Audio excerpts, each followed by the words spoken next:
c'est la fin de la crypto. Moins 75% pour le Bitcoin. La faillite de FTX, le deuxième plus gros exchange au monde. Les NFT en chute libre. De massives lois anti-crypto en cours de création. Et un risque majeur d'effondrement total du marché. Alors, est-ce que c'est votre dernière chance pour vendre vos cryptos ou une opportunité parfaite pour en acheter? C'est ce qu'on va voir dans cette vidéo. Le marché des cryptos est très mal en point et les événements de la semaine passée sont le cocktail parfait pour déclencher une baisse encore plus importante. Au cours des dernières années, j'ai investi plusieurs millions dans la crypto et les NFT et j'ai donc passé de longues journées à analyser la situation actuelle. Mon but dans les prochaines minutes, c'est donc de vous en faire un résumé, de vous parler des 3 gros risques qui peuvent faire chuter le marché encore plus et de surtout parler si le marché va continuer sa chute ou au contraire si on approche gentiment d'un retournement de situation. Allez, c'est parti.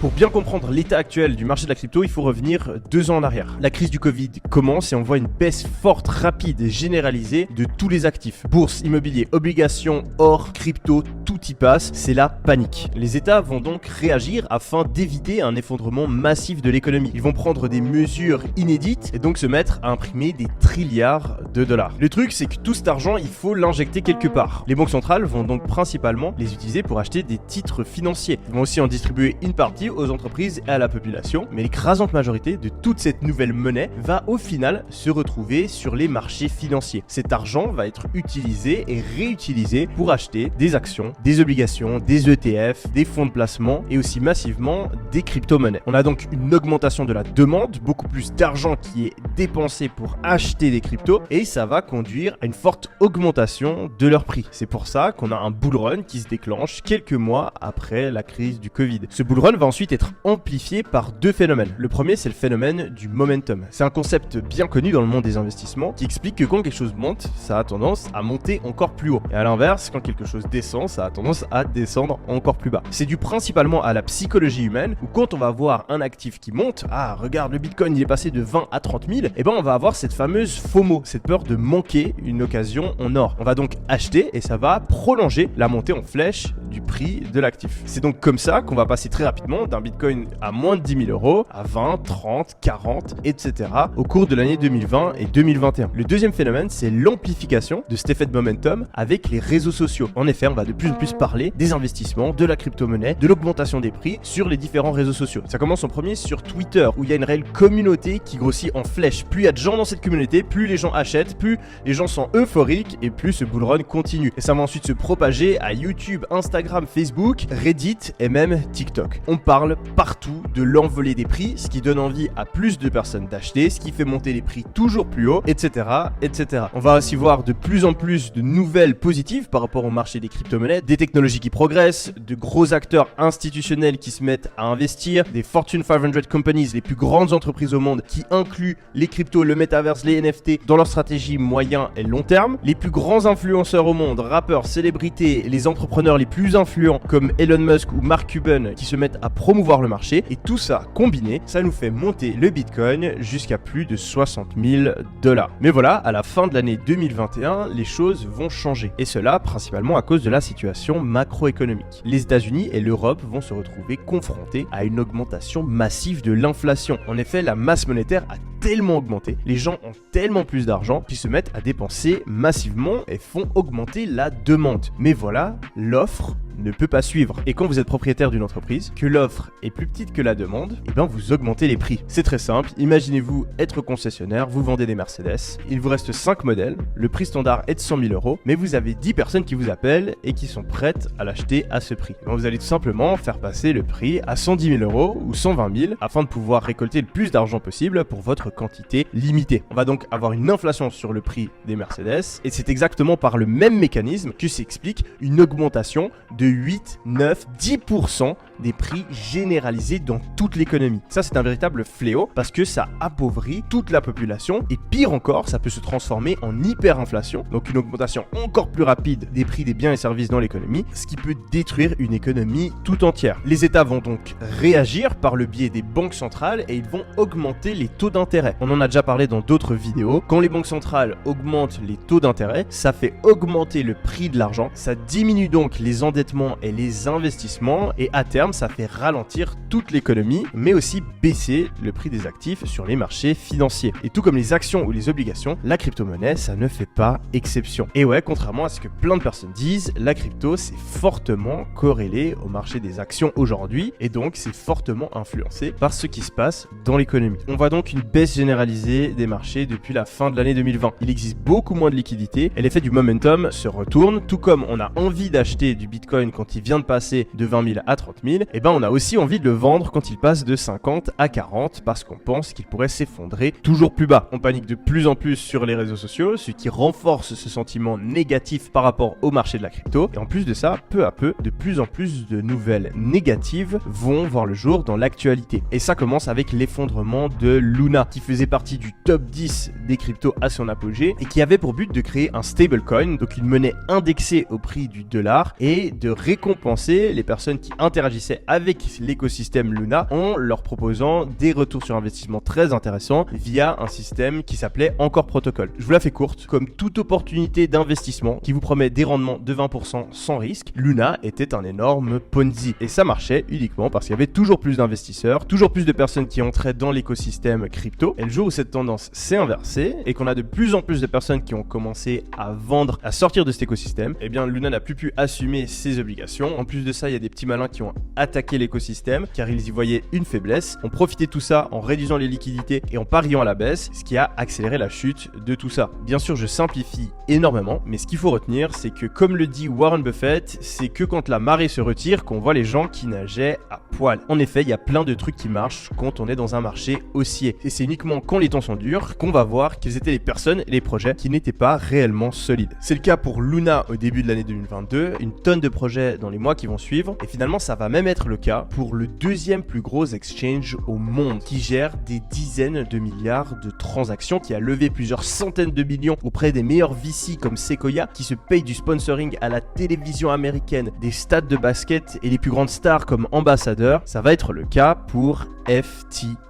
Un CEX, un exchange centralisé pour les cryptos, c'est une plateforme qui va permettre aux utilisateurs d'échanger des fiat, de la monnaie classique, contre des cryptocurrencies. De nombreuses personnes vont aussi utiliser ces plateformes pour pouvoir acheter, revendre et trader ces différentes crypto-monnaies. Le truc, c'est que comme une banque, un exchange, en fait, quand on met de l'argent dessus, on reçoit en retour une reconnaissance de dette. Et ça ne veut pas forcément dire que cet exchange va garder notre argent sous l'exacte même forme qu'on lui a donné. Les banques, par exemple, vous allez leur prêter votre argent et ils vont aller l'investir, faire des prêts, etc. Donc si vous donnez 1000 € à une banque, ces 1000 €, ils ne sont pas dans leur coffre-fort, ils ne sont pas dans leur système informatique, des fois ils ont été prêtés à quelqu'un d'autre. Un exchange, il fait la même chose, et le problème c'est que dans la crypto, il y a très peu de régulation, donc il peut même se permettre de faire plus ou moins n'importe quoi. Il peut prendre votre argent et aller acheter d'autres crypto-monnaies, il peut prendre votre argent et le prêter à une autre entreprise. Et c'est exactement ce qu'a fait FTX. Sam Bankman-Fried, son fondateur, a pris d'énormes risques et a décidé de prêter une énorme partie des dépôts des clients à une de ces autres entreprises qui était un fonds d'investissement qui s'appelait Alameda et qui a fait d'énormes pertes. Résultat des courses, quand la marée se retire, quand il y a d'énormes baisses sur le marché de la crypto et qu'il y a de moins en moins d'argent qui arrive sur FTX, qu'il y a de plus en plus de personnes qui retirent leur économie, qui vendent leur crypto-monnaie, et en plus de ça, qu'il y a CZ, le patron de Binance, le plus gros exchange de crypto, qui signale à tout le monde que FTX est dans la merde, et bien FTX se retrouve dans une situation très difficile où ils n'ont plus assez d'argent pour pouvoir honorer les retraits de leurs clients. Tout le monde panique et ça n'a qu'une seule issue, la faillite. C'est un scandale international qui est par rapport à son ampleur, je trouve, très peu couvert par les médias parce que c'est littéralement l'un des, si ce n'est le plus gros crime financier de l'histoire de tous les temps. Des sommes colossales sont perdues, ça fait chuter le marché de la crypto de plusieurs dizaines de pourcents et surtout, ça va créer 3 risques qui peuvent potentiellement conduire à un effondrement encore plus fort du marché des crypto-monnaies. En effet, si aujourd'hui vous avez de l'argent investi dans les crypto-monnaies ou que vous pensez à en acheter, il faut absolument que vous soyez au courant de ces 3 risques car ils peuvent avoir une influence très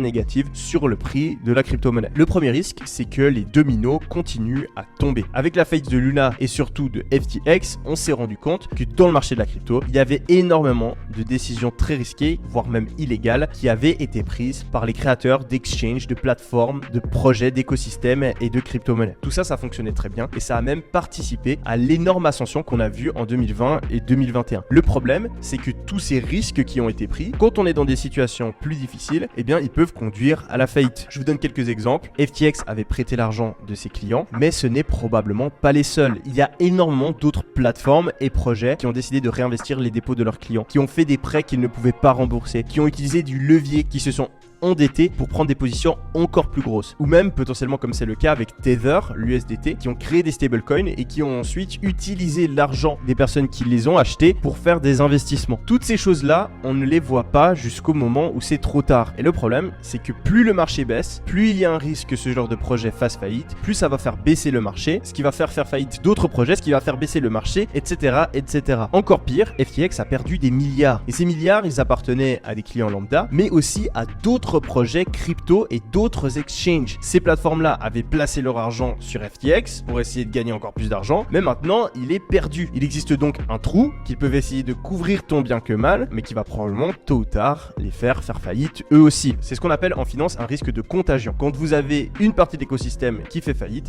eh bien ça peut conduire à des faillites à la chaîne. C'est ce qui s'est passé en 2008 et qui a créé une énorme crise, et on n'est vraiment pas à l'abri de voir la même chose se passer sur le marché des crypto-monnaies. Deuxième gros risque qu'il y a pour les cryptos au cours des prochaines années, c'est le risque de régulation massive. En effet, les États ont vu que c'était du gros n'importe quoi. Quand on voit les milliards qui ont été perdus avec Luna et FTX et les histoires rocambolesques dans le marché des cryptos, eh bien c'est pas étonnant de savoir qu'aujourd'hui, il existe de nombreux hommes politiques qui ont envie de créer de nombreuses lois sur le marché des cryptos. Le truc, c'est que suivant comment, s'ils sont trop stricts avec ces lois, ils vont empêcher l'innovation, ils vont ralentir le développement du marché de la crypto-monnaie, et ça c'est très négatif pour le court terme, mais aussi pour le long terme des cryptos. Finalement, et c'est le plus gros risque selon moi pour le marché des cryptos, il se peut que les conditions macroéconomiques continuent à être défavorables. Énormément de personnes ne veulent pas l'entendre, mais les crypto-monnaies aujourd'hui, c'est comme des actions en plus risquées. Quand le marché des actions augmente, les cryptos augmentent. Quand le marché des actions baisse, les cryptos baissent. Le nombre de personnes qui utilisent les crypto-monnaies, les avancées des projets crypto, la décentralisation, etc.,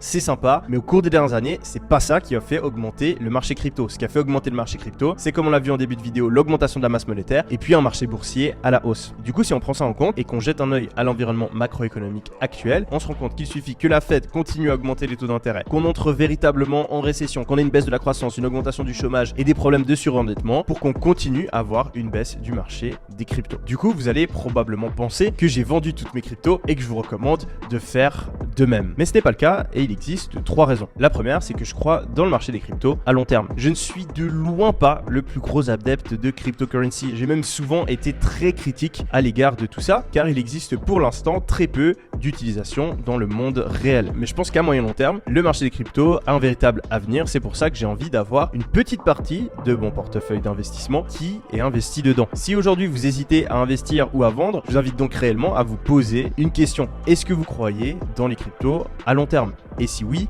pourquoi? Si vous êtes convaincu que ça va changer le monde, investissez une partie moyenne, voire importante si vous aimez prendre d'énormes risques dans ce marché. Si vous pensez que c'est de la merde, n'investissez rien. Et si vous pensez, comme moi, que c'est pas tout rose, qu'il y a énormément de bullshit, mais qu'il y a quand même quelque chose d'intéressant, que ça croît très vite depuis plusieurs années et que c'est quand même probable qu'au cours des prochaines années, on voit un nouveau gros bull market, eh bien investissez une petite partie de votre portefeuille pour en profiter. Deuxième point qu'il faut prendre en compte, c'est le sentiment analyse, l'analyse des émotions du marché. J'en avais déjà parlé l'année passée quand j'ai fait une vidéo et qu'on était en plein bull run. Il faut faire l'inverse de ce qu'on a envie de faire, il faut faire l'inverse des émotions que ressente le marché. Si tout le monde est euphorique, c'est un signe qu'on approche de la baisse. Si tout le monde est en train de paniquer, c'est un signe qu'on approche de la hausse. Parce que quand tout le monde panique, tout le monde a déjà vendu. Il y a énormément de personnes qui ont de l'argent sur leur compte en banque prêts à être réinvestis. Et quand le marché va se retourner, qu'on va voir les premières hausses, eh bien ils vont donc acheter, ça va propulser le prix toujours plus haut jusqu'au moment où tout le monde est euphorique, tout le monde pense que ça va monter, tout le monde a investi, plus personne n'a d'argent dans son compte en banque pour acheter des cryptos, et par contre on a énormément à perdre et on va donc se mettre à vendre massivement dès qu'on va voir les premières baisses. On a un sentiment très négatif, des émotions très négatives sur le marché actuellement, c'est donc un bon signe pour choisir d'investir. Finalement, comme je l'ai toujours dit, j'ai une stratégie de DCA à long terme. J'investis tous les mois, peu importe ce qui se passe dans le marché,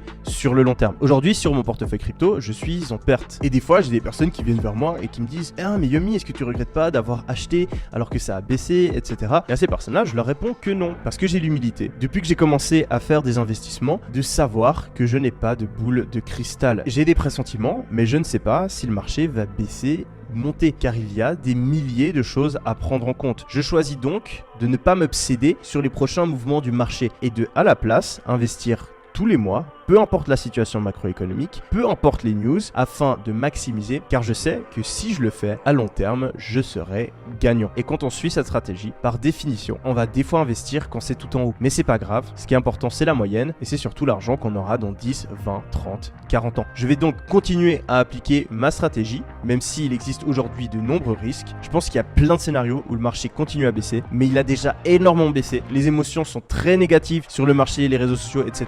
Et donc ma recommandation personnelle, ce serait de commencer à faire du DCA dans les cryptos, mais aussi à la bourse, l'immobilier, etc. pendant les 2, 3, 5, 10 prochaines années. Car si vous le faites, vous avez statistiquement d'énormes chances de gagner beaucoup d'argent. À moins que ce soit votre passion et que vous passez des dizaines d'heures à analyser les mouvements du marché et les opportunités qu'il y a, n'essayez pas d'investir pile au bon moment, pile dans le bon projet ou de faire du trading, mais utilisez comme moi une approche DCA, ça vous permettra d'avoir de meilleurs résultats et de moins vous prendre la tête. Finalement, faites très attention où vous mettez votre argent. Il y a énormément de bullshit dans le marché crypto et on l'a vu encore une fois, on n'est vraiment pas à l'abri. Même si on met notre argent sur FTX qui était un exchange reconnu. Je vous invite donc à garder la majorité de vos crypto-monnaies sur des wallets, sur des portefeuilles perso, donc qui ne sont pas sur des exchanges si possible. Je sais que c'est un petit peu compliqué, mais si vous avez des sommes importantes, prenez le temps de vous renseigner ou au minimum, mettez-le sur des gros exchanges type Binance ou Coinbase et essayez de dispatcher, de diviser vos investissements à des endroits différents afin de ne pas avoir tous vos œufs dans le même panier. Parce qu'aujourd'hui, on est sûr de rien. Franchement, FTX, on peut dire ce qu'on veut, mais personne ne l'avait vu venir. Et même si des exchanges comme Binance ou Coinbase ont l'air d'être bien plus sûrs, je prends personnellement le moins de risques possible. C'est pour ça que je garde la majorité de mon argent sur des wallets perso et que le reste que j'ai sur des exchanges,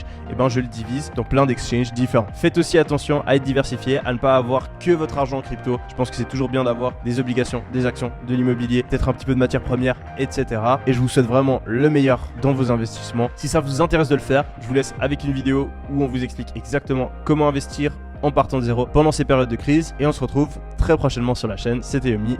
Allez, ciao!